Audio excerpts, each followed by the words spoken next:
Vale, hoy vamos con una de esas preguntas que, bueno, te pueden dejar mirando al techo a las 3 de la mañana. ¿Qué es exactamente la consciencia? Uf, ¿Somos solo un ordenador de carne y hueso con neuronas haciendo chispas o hay algo más? Algo que se escapa, que trasciende lo que podemos tocar y medir. es la pregunta del millón, desde luego. Y para explorarla, hoy tenemos un material fascinante y a primera vista totalmente inconexo. Totalmente. Tenemos un artículo sobre un físico que cree que nuestra mente pueda asomarse a otras dimensiones. Luego el testimonio brutal, revelador, de una mujer que sobrevivió a lo imposible. Y para rematar, Para rematar, los argumentos de un científico con uno de los CI más altos registrados, que asegura poder demostrar la existencia de una realidad superior con pura lógica. una mezcla curiosa, sí. Una ensalada de ideas bastante potente. Nuestro objetivo hoy es ver si, de alguna manera, estos tres caminos tan distintos, la física teórica, una experiencia al borde de la muerte y las matemáticas, acaban llevando a un lugar parecido. Exacto. A ver si conseguimos arañar la superficie de este misterio sobre qué somos y qué pintamos en el universo. No prometemos respuestas definitivas, eso por descontado. No, claro. Pero sí un viaje por algunas de las ideas más provocadoras que se pueden encontrar sobre este tema. Pues vamos a ello. Empecemos por el terreno que parece más firme, la física, aunque ya adelanto que es bastante resbaladizo. Un poco, sí. La primera fuente nos presenta a Michael Pravica, un físico de la Universidad de Nevada, con una teoría que te deja pensando. Propone, ni más ni menos, que la consciencia humana podría ser una especie de antena. Una antena. Sí, una antena capaz de sintonizar con dimensiones ocultas. Y lo interesante es que no habla de trances místicos ni nada por el estilo. Lo conecta con momentos muy concretos, los momentos eureka, ¿sabes? Claro, cuando de repente en la ducha se te ocurre la solución a un problema que llevas semanas rumiando. Ese momento. O la inspiración artística, cuando un músico siente que la melodía no la crea él, sino que le llega. Incluso en los sueños. Pradika sugiere que en esos instantes nuestra mente, Se sincroniza. exacto, se sincroniza con esas realidades superiores. O sea que lo que nos está diciendo este físico es que cada vez que tenemos una idea genial, podríamos estar literalmente espiando en otra dimensión. Esa es una idea potentísima. ¿Lo es? De hecho, él dice algo que me llamó la atención. Que el simple hecho de que podamos imaginar esas dimensiones en nuestras ecuaciones es, y cito, algo que trasciende la biología. Lo fascinante aquí es que, aunque su aplicación a la conciencia es muy polémica, la idea de base no es una excentricidad. No, no viene de la nada. Para nada. El concepto de dimensiones extra está en el corazón de teorías muy serias, como la teoría de cuerdas. Esta teoría plantea que todo, cada partícula de nuestro cuerpo, está hecho de diminutas cuerdas que vibran en potencialmente 10 u 11 dimensiones. La mayoría de ellas enrolladas y ocultas a nuestra percepción. Eso es. Pravica incluso sugiere que la gravedad podría ser la sombra de una de esas dimensiones superiores afectando a la nuestra. Claro, es la vieja analogía de Planilandia. Si nosotros fuéramos seres de dos dimensiones, no podríamos concebir la altura. Exacto. Pero una esfera que pasara a través de nuestro plano nos parecería un círculo que aparece de la nada, crece y desaparece. Un milagro para nosotros, pero solo es física de una dimensión superior. Esa es la idea. Pero claro, una cosa es usar esas dimensiones como una herramienta matemática para describir el universo, y otra muy distinta es decir que son el lugar del que vienen nuestras mejores ideas. Y ahí es donde la comunidad científica se pone nerviosa. Y aquí entra el contrapunto. La fuente nos presenta a Stephen Holler, otro físico de la Universidad de Fordham que no se anda con rodeos. Califica la visión de Pravica como un ejemplo del dios de los huecos. Es una de las críticas más clásicas en la historia de la ciencia. Totalmente. Consiste en usar a Dios, o en este caso a las dimensiones superiores, para rellenar cualquier agujero en nuestro conocimiento. No sabemos qué es la conciencia. Pues debe ser algo que ocurre en la quinta dimensión. Claro. Holler dice que esto es un freno para la ciencia. Si ya crees tener la respuesta, dejas de buscar la explicación real. Entiendo la crítica. Pero, por hacer de abogada del diablo, ¿no es así como avanza la ciencia a veces? Alguien propone una idea que parece una locura. Como Einstein, Como Einstein teorizando que el espacio y el tiempo se pueden curvar. Al principio todo el mundo piensa que es filosofía, no física. ¿No podría Pravica ser uno de esos casos? Es un punto válido, y es la tensión constante entre la especulación teórica y la evidencia empírica. Por eso Höhler usa una analogía histórica que es demoledora, la de los epiciclos. Así, durante 1500 años, el modelo geocéntrico, con la Tierra en el centro, era la verdad absoluta. El problema es que los planetas hacían movimientos raros que no encajaban. Claro. Y en vez de cuestionar el modelo, los astrónomos añadían epiciclos, que eran como pequeñas órbitas dentro de las órbitas, para que las cuentas salieran. Un parche, básicamente. Un sistema cada vez más complicado para salvar una idea equivocada. Exacto, un lío monumental que funcionaba sobre el papel, pero que retrasó un siglo la aceptación del modelo de Copérnico, que era muchísimo más simple y elegante. Entiendo. Así que la pregunta de Höhler es muy pertinente. ¿Son estas dimensiones superiores una realidad física por descubrir o son los epiciclos de hoy en día? Una construcción matemática brillante que nos distrae de una explicación más sencilla que aún no hemos encontrado? Quizá. Y de momento, pruebas, lo que se dice pruebas, no hay. Ni siquiera el gran colisionador de hadrones del CERN ha encontrado rastro de ellas. Rábica dice que es cuestión de tiempo y energía, que quizá a los hijos de nuestros hijos, pero hoy por hoy es un debate teórico fascinante y poco más. Totalmente. Al final, con la física nos quedamos en un callejón sin salida teórico, al menos por ahora. Pero nuestra siguiente fuente saca el debate del laboratorio y lo estrella contra la realidad, de una forma brutalmente literal. Sí, el cambio es radical.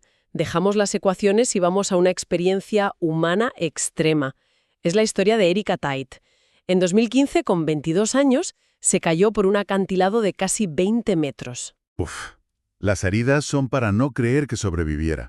Médula espinal, pelvis, brazos y costillas rotas, y los 2 pulmones perforados. Estuvo 7 horas esperando el rescate, consciente a ratos. Es que es imposible no pararse un segundo aquí. La fortaleza física y mental para sobrevivir algo así es inimaginable. Durante esas horas de agonía, ella relata una experiencia cercana a la muerte de una intensidad increíble. Cuenta que sintió cómo abandonaba su cuerpo. Vio su vida entera pasar como una película, pero dice que la única persona que la juzgaba era una versión más objetiva de sí misma. Sin dioses ni demonios, solo ella ante su propia vida. ¡Qué fuerte! Y después de eso fue absorbida por una luz brillante que no describe como algo que se ve, sino como algo que se siente. Amor puro, incondicional. La llama la fuente de todo. Este patrón es muy común en miles de relatos de este tipo. La luz, la paz, la revisión de la vida. Pero lo que me parece más revelador del testimonio de Tate es el mensaje que dice haber recibido. A ver. No se encontró con ángeles ni con familiares. Ella lo describe como si le estuvieran descargando información directamente en las células. Como una actualización de software, pero a nivel existencial. ¿Y cuál era el contenido de esa descarga? La revelación central fue que la separación que percibimos aquí en la Tierra es una ilusión. La idea de que tú y yo somos individuos distintos, de que esto es mío y eso es tuyo. Todo un espejismo. Todo es un espejismo. Según lo que ella experimentó, todos somos un solo ser conectado, hecho de la misma energía que vibra a diferentes velocidades. Eso es muy potente. ¿Significa que el propósito de la vida sería, entonces, recordar esa conexión? Justo. Y vivir en consecuencia. Si todos somos lo mismo, hacerle daño a alguien es, literalmente, hacértelo a ti. La compasión deja de ser una opción moral para convertirse en pura lógica existencial. Claro. Y esto no es un caso aislado. Conecta con otros testimonios como el de la científica Nancy Dennison, que también tuvo una experiencia similar y describió haber contactado con una fuente que le explicó que la vida humana es una simulación creada por esa conciencia universal para poder experimentarse a sí misma. Es increíble cómo la experiencia subjetiva de Tate, nacida de un trauma atroz, acaba apuntando a una idea de unidad y trascendencia. Sí. Lugar parecido. Exacto. El de la física y el de la experiencia personal. Y eso nos lleva de cabeza a nuestra tercera fuente, que intenta abordar el tema con un tercer lenguaje que en teoría no admite ambigüedad. El de la lógica pura y las matemáticas. Ese mismo. Aquí la cosa se pone seria. El protagonista es Jong-Hoon Kim, un científico surcoreano al que las fuentes atribuyen el CI más alto del mundo. 276. ¿276? Una cifra que se sale de la escala. Totalmente. Y su afirmación es igual de audaz. Dice que la existencia de un creador se puede demostrar matemáticamente. Ahí es nada. A ver cómo intenta semejante hazaña. Pues lo reduce a 3 argumentos lógicos. El primero es el del punto de partida. Dice, una línea no puede empezar sin un primer punto. De la misma forma, la existencia tuvo que tener un origen, no puede salir de la nada absoluta. Vale, ese es el argumento clásico de la primera ficha de dominó, ¿no? Para que la última caiga, alguien tuvo que empujar la primera. El argumento de la causa primera. Exacto. El segundo es sobre el tiempo. Dice que es imposible llegar al hoy si vienes de un pasado infinito. Claro, es como intentar terminar de contar hacia atrás desde el infinito negativo hasta cero. Nunca llegarías. Por tanto, el tiempo tuvo que tener un principio. Claro, la idea de un ayer infinito te rompe la cabeza. Es un concepto lógicamente insostenible para llegar a un punto presente. ¿Entendido? ¿Y el tercero? Este es más original. Lo llama la causa de la multiplicación. Dice, si multiplicas 1 por 1 1.000.000 de veces, el resultado siempre es 1. Siempre es 1. Para que el universo se expandiera y se diversificara desde ese punto inicial, tuvo que intervenir un poder externo, algo mayor que 1, para iniciar esa multiplicación y generar toda la complejidad que vemos. Interesante. La conclusión de Kim, entonces, es que estos 3 puntos lógicos exigen una primera causa que, por necesidad, debe ser atemporal, todopoderosa e inteligente para diseñar ese inicio. Una descripción que, según él, encaja con el concepto de Dios. Claro. Independientemente de si uno se convence o no, es un intento fascinante de llevar una cuestión tan enorme al terreno de la lógica más básica. Pero lo que más nos interesa es cómo conecta esto con la consciencia. Y aquí es donde da un giro sorprendente. Se aleja de la lógica filosófica y salta a la física cuántica. Su argumento es que, según las leyes de la física, la información nunca se destruye, solo se transforma. Solo se transforma. Si aceptamos que nuestra conciencia, nuestros recuerdos, nuestra personalidad, nuestras experiencias, es en esencia información cuántica almacenada en nuestro cerebro, Entonces esa información no puede desaparecer sin más cuando el cuerpo muere. Tendría que continuar existiendo de alguna forma. esa es exactamente su tesis. Pensemos en el universo como un disco duro cósmico. La idea es que el archivo que te define no se borra cuando el ordenador, tu cuerpo, se apaga, Simplemente sigue existiendo en ese disco duro. esperando quizá a ser leído de otra forma, y aquí es donde las 3 fuentes que parecían de planetas distintos chocan de frente. Es verdad. Por un lado, la trascendencia de la consciencia más allá de la biología que propone el físico Pravitha. Por otro, la experiencia de Erika Tait en una dimensión donde era pura consciencia, pura información. Y ahora el argumento de Kim sobre la información cuántica que perdura. Los 3 desde la física teórica, la experiencia personal y la lógica cuántica apuntan a la misma posibilidad, que la conciencia no está encerrada en el cráneo.